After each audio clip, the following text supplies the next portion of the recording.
can be seen as an end rather than a means to an end. And what they're trying to have people do is, use as high quality things they can to make the recordings so that they last longer and more people can use them.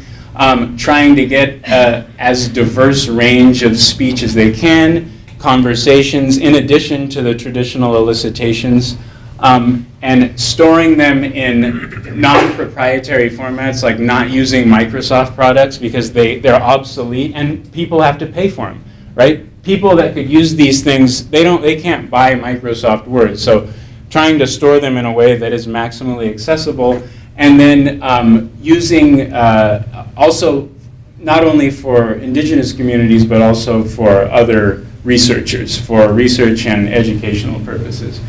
And so what has come out of this are these archives. They're digital archives for this type of research. And I think I just want to show this one to you. My plan is to create a collection and deposit it with this particular archive. This is probably the most relevant one for this crowd because it is the indigenous languages of Latin America. It's maintained and curated by at UT Austin. So I'm going to go in here. Anyone can get an account to this. Sorry, I need to get out of here because it's a Microsoft product. It's a Microsoft product. That's right. Let me see.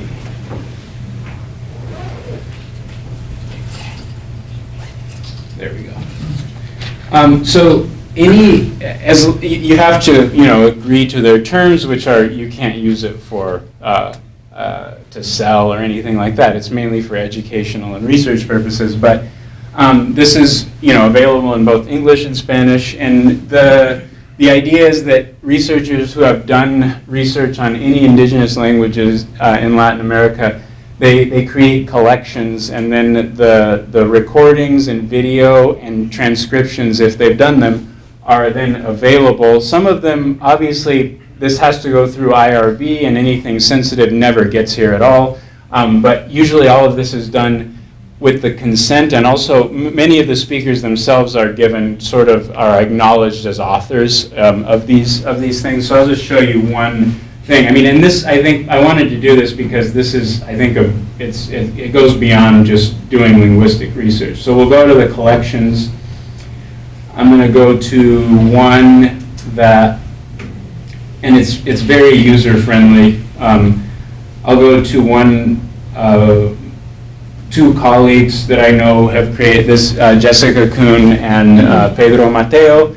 They've done work on Chu, which is another Mayan language spoken in the same region, and they did, an oral tradition. So, I mean, these are basically like monologues describing daily life. And I'm going to go to, I'll just pick one. And so you can open up immigration, and you will be able to, there's a video, there's an MP3, there's an audio, there's a video. Let's see if the video works. Let's see if it works.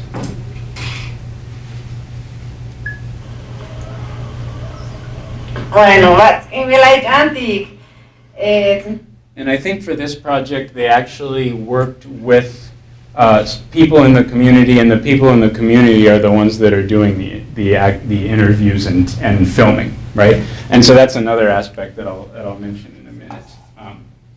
So this is a Chu speaker asking another Chu speaker to tell about probably immigrating to the U.S., I would assume. I don't know, I can't speak Chu, so I have no idea. Yan doit zwal laya jutsinkan wabitas nitsinil buh kechatik. Abel zinibechsal kuwabitas tasapi, haila chapil, itas viajkas nachti. Bueno. ¿Cuántos que mil veces hayas? Bueno. Zona de lugar trihantik, aldea ishkiwach, pero alahan mer tipa shatik como toni unika aldea tik. Kalak Sheva Hanite. Yes. I'm going to stop it there.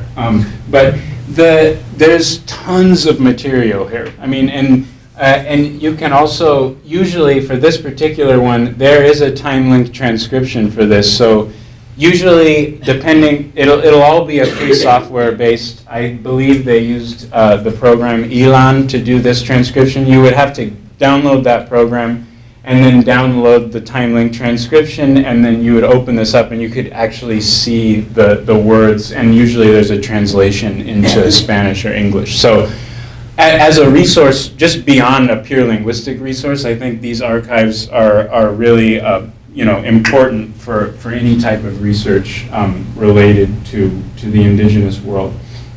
And you'll see that the representation is pretty broad. Not only Mayan, there's all kinds of languages from not only Mesoamerica, but South America as well in these archives.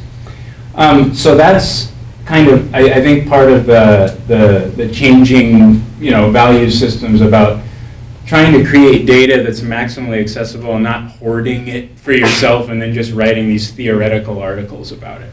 That's one thing that is a desiderata of that particular of this particular subdiscipline. And then, as far as from the community value standpoint, and I think this is the part where it's really up to the researcher to figure out what is the best thing to do in each case. I don't think there is like a series of things that you necessarily need to do, because each community might have a different view of what they want to do with any material that you're going to provide to them. But in principle, you would like the material to be available to them in a way that's accessible. So you might ask, like, would these things even be useful? Would digital audio even be useful in a community that has no computers, right? So what would be a better way to make that accessible to them? Maybe looking at like consulting with community members about how they view language and we have this notion of data that we seem to know what it means, and we know what's useful about data, but it might not be the same for them. What would be the most useful way to create something that could be used to continue to preserve and also maybe revitalize the language, if that's what they want to do. And in my particular case, I think for most of the speakers that I was talking to initially, my sense initially is that I don't think doing the traditional type of elicitation is really a good way to go. I didn't really get the sense that they were on board with that at all. So instead, what I'm planning to do is just to have them do whatever they want, and we'll try to just use that as a platform to move forward.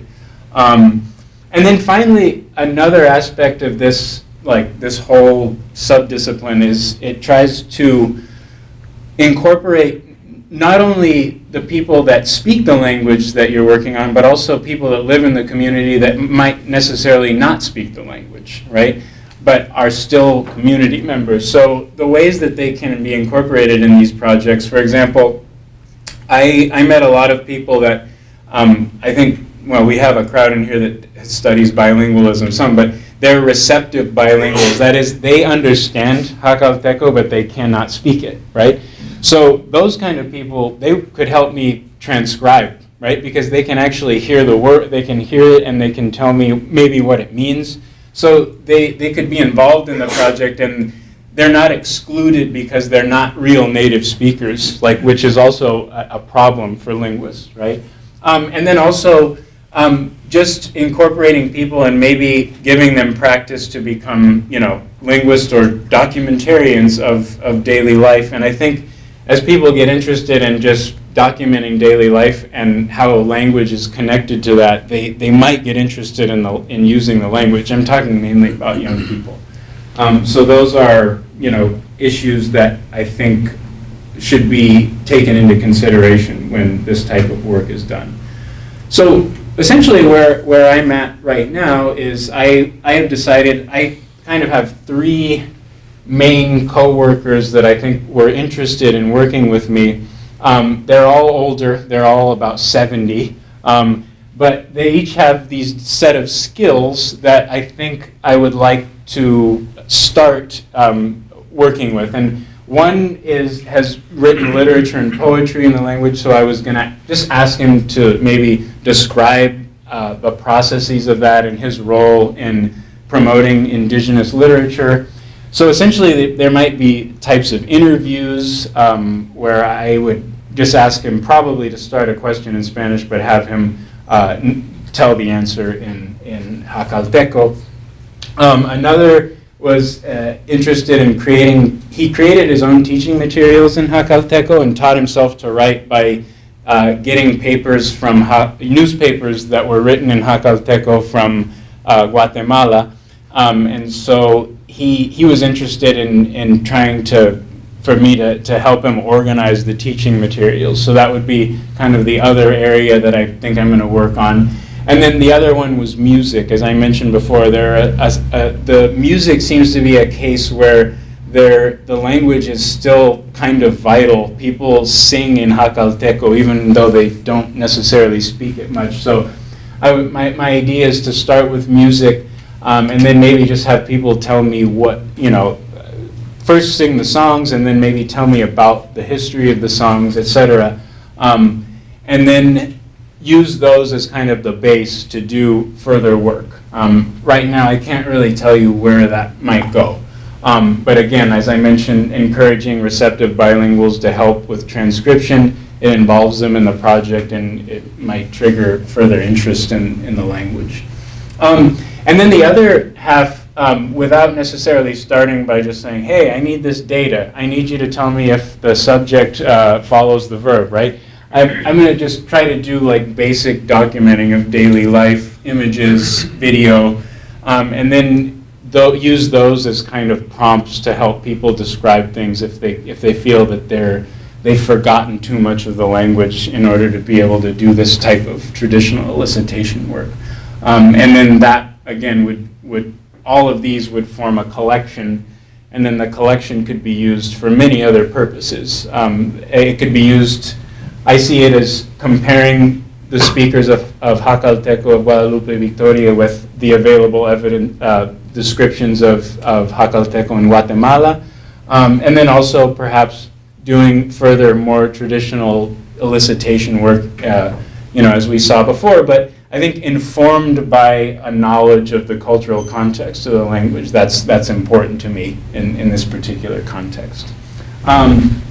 So I think there'll be enough time for questions. I'm just going to end by, saying that studying indigenous cultures and languages is important for science and the humanities.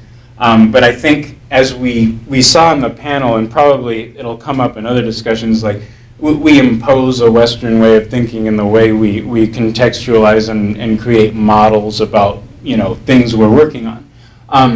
And so in linguistics, language documentation has kind of made efforts to address those issues of decolonializing the language, data, knowledge, and trying to incorporate indigenous worldviews and knowledge into the way that you get data and the way that data is disseminated and who it's for.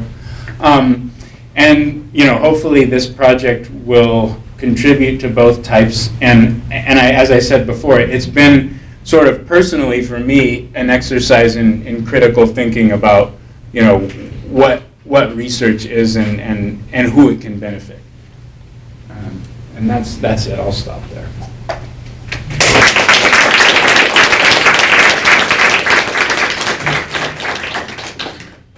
Well, thank you, Grant, for this amazing talk. I think that it very nicely connects to the previous panel and even to the last week talk and a number of questions we discussed. And we have time for questions. Yeah. Yes. So if you talk about Native American languages, and you're talking about through Canada all the way down to South America, what are the things that separate, like how many major distinctions of it, not the variations. I mean, once you start standardizing a language, they're no longer, how should I say this? You become poor speakers of a language versus having a variation of a language. Mm-hmm. You know what I'm saying? Mm-hmm. So like how many different languages that are almost distinct are in the Americas, number one? And do all Native American languages have the same, like, do they have the same structure of the language and then just like vocabulary changes? Or like what are the differences between, I don't know, like Cherokee and what I can't even pronounce it now. What did you? So What's the name of it? Jakalteko, Right.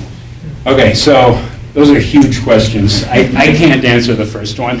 We have Becky might be able to help me out, but I mean, number of languages, I cannot tell you exactly how many. But what I can tell you at least, that they're, just like in Europe, there's a number of language families that are all over the continent, right? And it's the same here. So we have large language families. All of those languages are related to one another, but different. So we have the Algonquian language family, the Mayan language family, the UW-Aztecan language family, and there are, differences between languages within each family. Probably the differences between the families themselves, I mean, if you go back further, you might be able to come up with some idea of where they all came from. But, and so to answer that, they usually, within the language families themselves, there's a lot of similarity between the languages, vocabulary-wise and structure-wise. But comparing language families, you get less and less similarity between the two. So it'd be sort of similar to if I compared Slavic languages to Romance languages. I'm going to see less differences than if I compare Portuguese to French, for example. And that would essentially be, I guess, the best way to answer that question. So like, what are the differences though? Because I mean, we look at language because it's a written language. Right. And obviously, if you study Russian, it looks a lot different than if you study Spanish. But what are the differences when it's a spoken language and the structure, like you were doing the word order and stuff? Do they share, like, are there major groups that are considered different, or is that the thing that unifies them, the actual structure? Yes. The structure that basically linguists have deduced by working on the language, and they come up with. Yeah, and it's spoken. It's spoken language, not written language.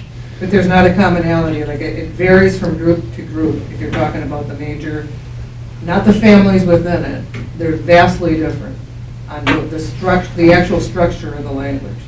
That's what I can't answer is because I don't know how all the language families work individually. I don't know. I've worked mainly on Mayan languages, so I can't answer the question because I don't know. Hi, Grant. I had a question that you sort of addressed that made me kind of want to flip the question. So I was first wondering about how data is returned to communities, which you sort of addressed, and I was thinking especially about illiterate and or offline communities.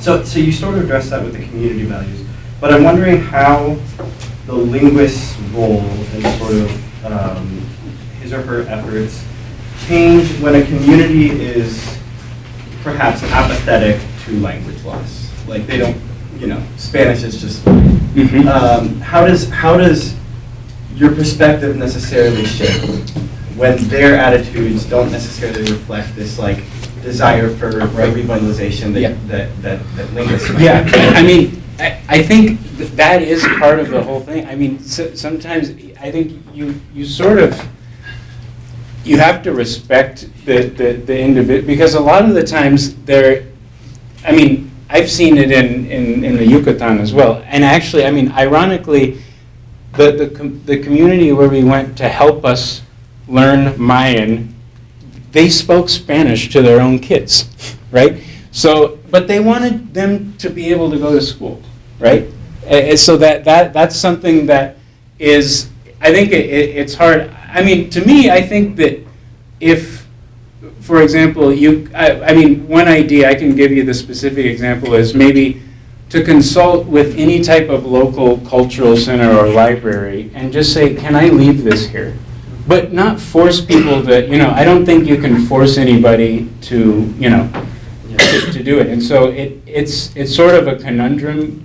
You have respecting the, the view, but also trying to do something, that you feel obligated to do as a linguist.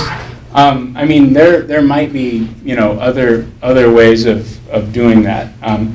I think usually, though, I don't want to say that it's the case everywhere, but I don't know if there's communities where it's like there's one view that just holds over the whole community. I think it's more of an individual thing about, like, you'll have a community and you'll have varied views on the language. Like, some won't care, right? I mean, some will. And I guess, like, to start, you usually, as a linguist, you're going to be working with the people that do. Otherwise, they wouldn't want to work with you anyway. So, yeah, I mean, it's a hard question.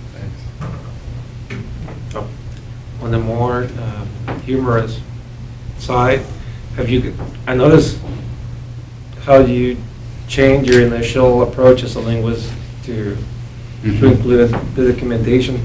Have you considered using something like social media? Like, I have friends that I know exactly what they're having for breakfast every day because they post pictures of what they are eating. That could lead you to create an incredible database. Yeah, I mean, I wouldn't rule it out. Yeah, I don't use it personally, but it doesn't mean that I. Yeah, I know all the households is posting what they are having. Yeah, I mean, the problem they don't have a signal there. They have no internet.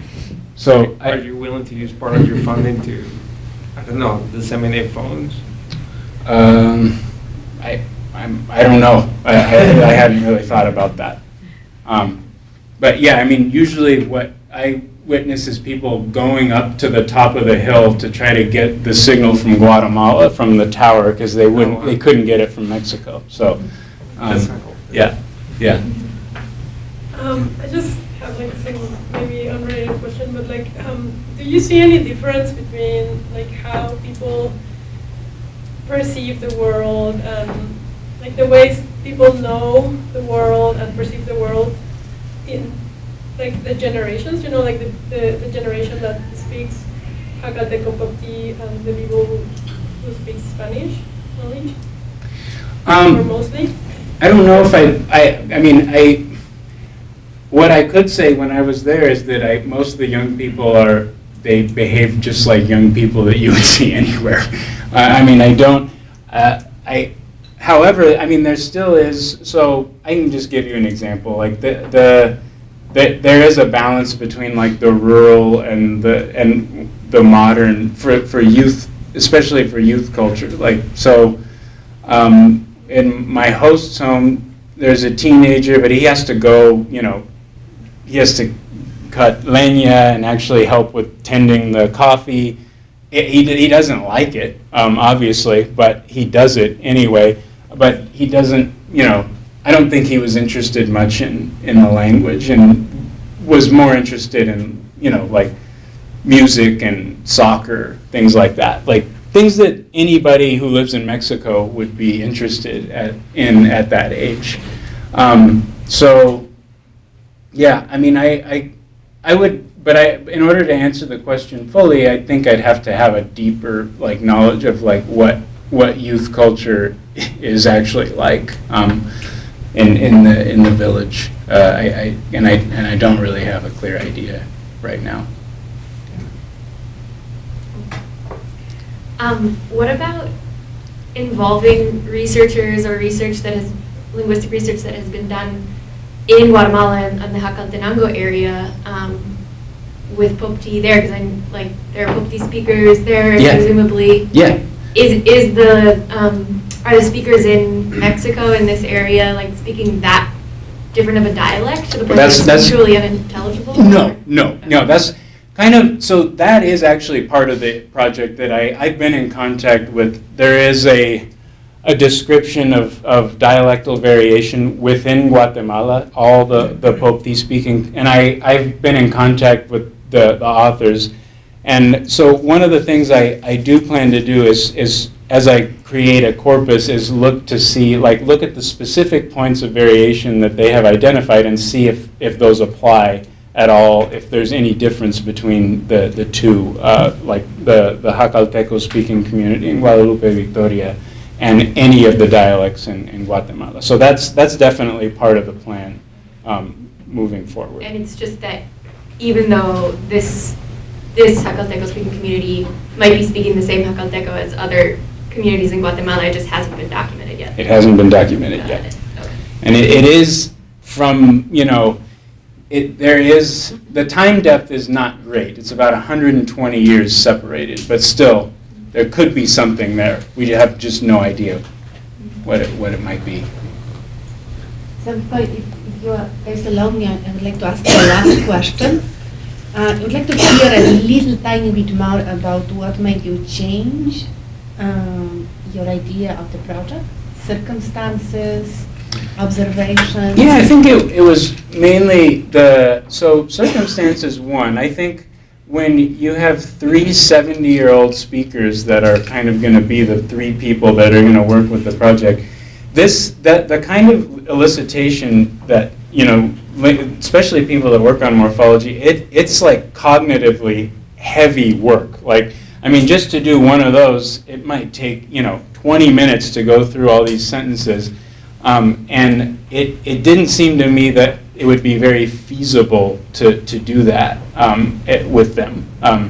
And also, the other thing that I was worried about was, since many of them probably have not used the language regularly in a long time, they might feel almost like embarrassed or like that they don't know, and then they would not want to participate anymore. So that was probably one of the main reasons why I think I'd really prefer to just start with the basic kind of pure documentation and then see what is there. And then the other is, just reading about it, I kind of found myself thinking deeply about what the value of this work would be, and I really did find myself in agreement with that whole line of research as I when I was there, and that was kind of the main trigger that changed the idea. Yeah, that's.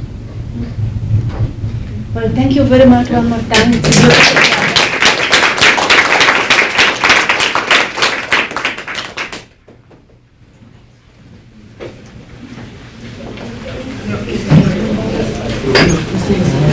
Thanks so much.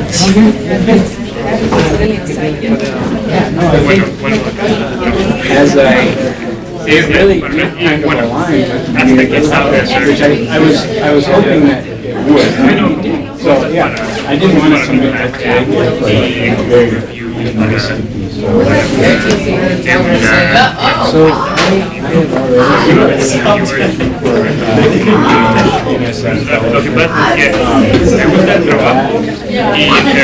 for